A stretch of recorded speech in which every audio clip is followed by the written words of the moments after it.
मुंबई में आज हर तरफ गोविंदाओं की धूम है। सड़कों पर दही हांडी फोड़ने के लिए निकले माखन चोरों की टोलियों को देखिए। ये है टोली दादर के नक्षत्र मॉल परिसर के पास बनी हुई दही हांडी के पास।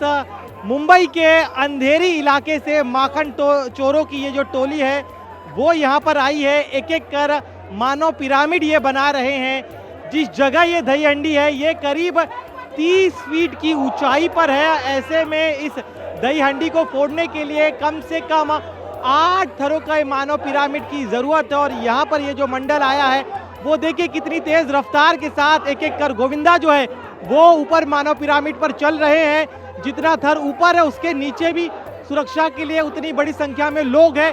अब देखिए कितने थर लग चुके हैं, 1 2 3 4 5 6 7 8 थरों का इनका जो प्रयास है वो पहले ही अटेम्प्ट में कामयाब हो चुका है।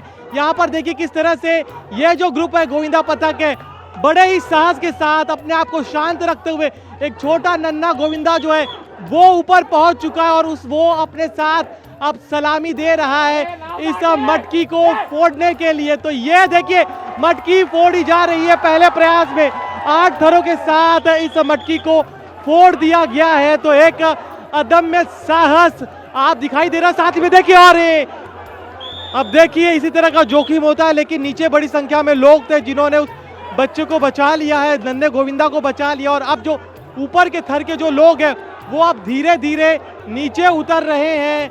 अब इनका प्रयास काफ़ी सफल रहा है। बस जो नन्हा गोविंदा है उसे कोई इंजरी नहीं हुई है। तो इसी तरह की रौनक जो है, इस तरह का साहस जो है हमें गोविंदा के दौरान दिखाई देता है। जब दही हांडी फोड़ने के लिए जो गोविंदा पथक आते हैं वो इस तरह से अब इस मटकी को फोड़ने के बाद सेलिब्रेशन करेंगे। अहम बात यहाँ पर यह है कि इस बार भगवे की लहर जो है वो दिखाई दे रही है। भगवा का झंडा जो है वो अब लहरा रहा है। यहाँ पर देखिए अब यहाँ पर जश्न में डूबे हैं, पानी की मांग कर रहे हैं। साथ ही में सनातन का परचम फहराता हुआ दिखाई दे रहा है। मुंबई के अंधेरी इलाके से जो गोविंदा मंडल आया है जिसने 8 थरों का मानव पिरामिड बनाया था उनसे बात करते हैं। आप बताइए आप लोगों की टीम ने पहले अटेम्प्ट में कामयाबी हासिल कर ली है?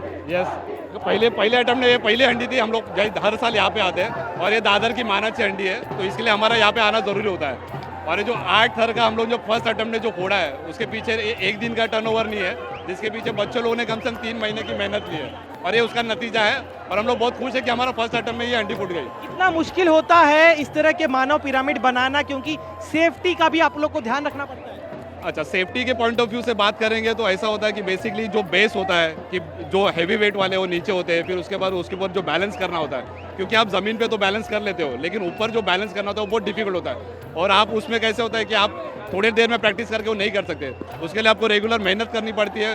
वो जो बैलेंसिंग करना पड़ता है और उसकी जो कठिन मेहनत लगती है उसके बाद ही अच्छी होता है। मुझे पता है किस तरह से आप लोग खड़े होते हैं, एक एक तेज रफ्तार में आप लोग जो एक एक कर ऊपर जाने लगते हैं, उस पूरी प्रक्रिया के बारे में समझाइए। सो जो बेसिकली फॉर्मेशन जो बनता है ना, तो फॉर्मेशन एक बेस होता है जहाँ पे कम से कम 12 लोग या 14 लोग, फिर उसके ऊपर 6 लोग, फिर वो जाके एक बेस बनने के बाद उसके ऊपर एक टॉप बेस बनता है। फिर उसके बाद एक बैलेंसिंग का एक मेथड जाता है जिसमें 3 के ऊपर 3 आते हैं, फिर 2 आते हैं, फिर 2 के ऊपर और एक, फिर ट्रिपल एक का जाता है। तो वो बेसिक वैसा ही है कि बैलेंसिंग मेजर फैक्टर जो होता है बैलेंसिंग होता है। अगर आप देखोगे कि ऐसा नहीं है कि हमारे यहाँ पे आप देखोगे कि सब बच्चे जो है वो यंग ग्रुप के हैं, 25 से लेके 30 से लेके 35 तक ही है, उससे ज़्यादा कोई बड़े नहीं है। और सब जो है कम से कम 60 से 70 किलो के बीच में ही है, उससे ऊपर नहीं है। इसके अलावा देखिए एक बड़ी सैकड़ों वर्षों की परंपरा रही है हिंदुस्तान में। मुंबई की अगर हम बात करें तो एक पीढ़ी जाती है दूसरी पीढ़ी आती है। इस बार भी मैं देख रहा हूँ आप लोग के ग्रुप में जो है काफ़ी युवा बच्चे नजर आ रहे हैं। तो किस तरह से पीढ़ी दर पीढ़ी है, किस तरह से आपकी परंपरा आगे बढ़ रही है? अच्छा, जब 2006 में हम लोग ने मंडल चालू किया था,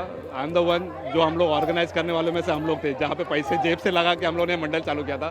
तो अभी 10 साल के बाद आज हमारा 19वां साल है जहाँ पे हमारा चालू हुआ है। मतलब ये मतलब 19 हमारा मंडल को 19 ईयर्स हो गए कंप्लीट। तो 10 साल हम लोग ने चलाया और अब अभी हम धीरे धीरे सब नए जनरेशन को ये पास ऑन करते जा रहे हैं, उनको ट्रेनिंग देते हैं कि कैसे होना चाहिए, क्या होना चाहिए। एक आखिरी सवाल मेरा आपसे, सोशल मीडिया का ये दौर है, ज़्यादातर युवा जो है एक तो रील बनाने में लगे रहते हैं या रील देखने में लगे रहते हैं, तो कैसे आप उनको जो है इस तरह से हमारी संस्कृति से जोड़ते हैं, कैसे आप कामयाब होते हैं कि बच्चे मोबाइल छोड़े और इस तरह से सांस्कृतिक कार्यक्रम में हिस्सा लें। ये जो अपना सांस्कृतिक कार्यक्रम है और इसको हमको ये आगे भी लेके जाना है। अभी तो 19 साल हुए हमें, उसको और 100 साल तक और जितने 200 साल तक, जितना जब तक सनातन धर्म रहेगा ये संस्कृति हम चलाते रहेंगे। हम बच्चों को खींचने के लिए बाकी कुछ नहीं करते, हम बस उन्हें घर पे जाते हैं, मोटिवेट करते हैं। हमारा भी ये इवेंट होने के बाद हम एक बड़ा इवेंट करते हैं जिसमें छोटे बच्चों के स्पोर्ट्स होते हैं, गेम्स होते हैं या फिर उनका कोई कंपटीशन कराते हैं। तो उस तरीके से हम लोग पूरे एरिया के बच्चों लोग को एंगेज रखते हैं जिससे हम उनसे कनेक्ट कर पाए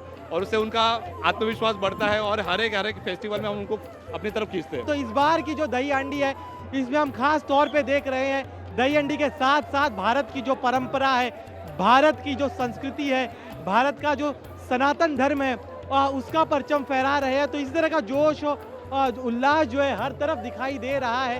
कैमरामैन विजेंद्र के साथ दिनेश मौर्य, इंडिया टीवी, मुंबई।